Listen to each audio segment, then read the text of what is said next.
Hey friends, Mr. Jordy here. Happy Thursday. We are going to read chapter 8 in Ranger in Time, Rescue on the Oregon Trail today. So, chapter 8, The Names on the Rock. It was good news if you reached Independent Rock by the 4th of July. That's what Mr. Palmer said in his guidebook. With about 800 miles of trail behind you, you'd be sure to make it over the mountains before the big snows came. So there was a lot of cheering and shouting when the Abbott's wagon train pulled into camp in front of the great granite rock. It was July 3rd, a full day ahead of Mr. Palmer's schedule. The Beard brothers fired their guns into the air. Mr. Harrigan played Yankee Doodle on his fiddle. Ma decided they'd have a special meal to celebrate. It looks like a big stone turtle, Sam said. Mr. Palmer says travelers write their names on the rock. Can we go see? Sure can. Pa handed Sam a tin cup of gunpowder he'd mixed with bacon grease to make a black paint. And make your own mark as well. I want to do that, Lizzie said, shaking out a blanket and draping it over 2 barrels. Sam turned to Sarah. You could come too and write your name on the rock. Sarah shook her head and started back toward the wagon, but Ma stepped in front of her. She tipped Sarah's chin back and looked her in the eyes. You should go. Write your parents' name if you wish, to remember them. Sarah blinked fast and nodded. She started after Sam and Lizzie. Then Amelia came running. I come too. Mama smiled. Do you mind taking her with you? Sam sighed. Come on, Amelia. Let's go see the big rock. Ranger snuffled along behind Amelia, just in case she thought to run off again. But she stayed close, happily holding Sam's hand on one side and Sarah's on the other. In a few minutes, they were standing at the base of Independence Rock. Sam started to scramble up its slope, but Lizzie grabbed his sleeve. Look at them all. She pointed at the rock wall in front of them. It was covered in names, hundreds and hundreds of names. Some were full names with dates, some just first names. They were chiseled into the rock or scratched with nails or written in looping black paint like Sam had brought. The names went on and on.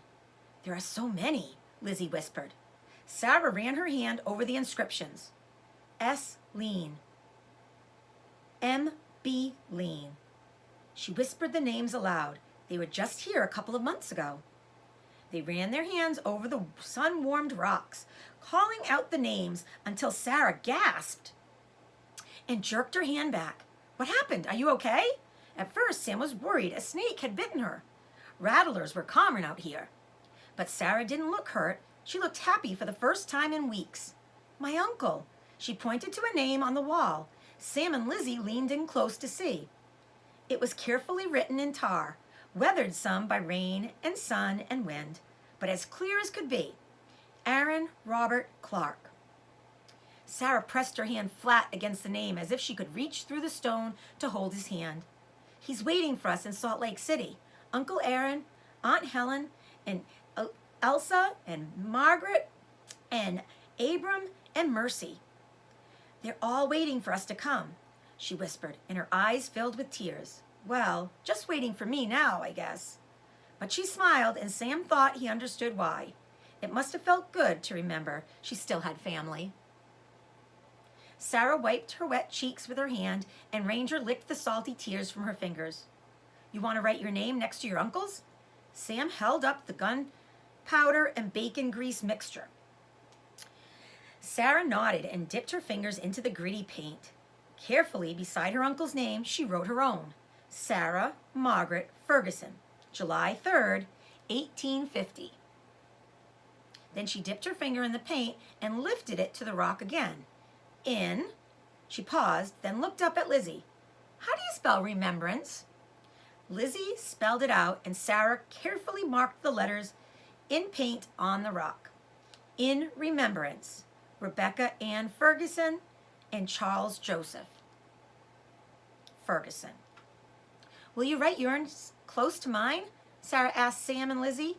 She took the cup while Sam and Lizzie wrote their names on the rough surface. Lizzie added Amelia's name too. You want to make your mark on the rock, dog? Sam grinned and knelt down. He lifted Ranger's paw smeared it with homemade paint, and pressed it against the wall. There! Now there's a record of your journey, too. Ranger sniffed his paw. The bacon grease made him hungry, but he wasn't sure what to make of the black powder mixed with it. It smelled smoky and dangerous, not good to eat. Let's climb to the top of the rock, Sam said, racing up the steep slope. Sam, wait, Lizzie called. We can't take Amelia way up there, and we should get back to camp anyway. There's a picture of them putting their name on the rock. Sarah. Oh, all right. Sam came down and followed Lizzie and Sarah, who each held one of Amelia's hands on the way back to the wagons. He leaned down and whispered to Ranger, "You and I will have to come back on our own to explore." And that is the end of chapter 3. No, chapter 8. I say 3. And we will continue on tomorrow with chapter 9, A Secret Cave. I think Sam and Ranger are going to go exploring. You friends have a great evening. See you tomorrow.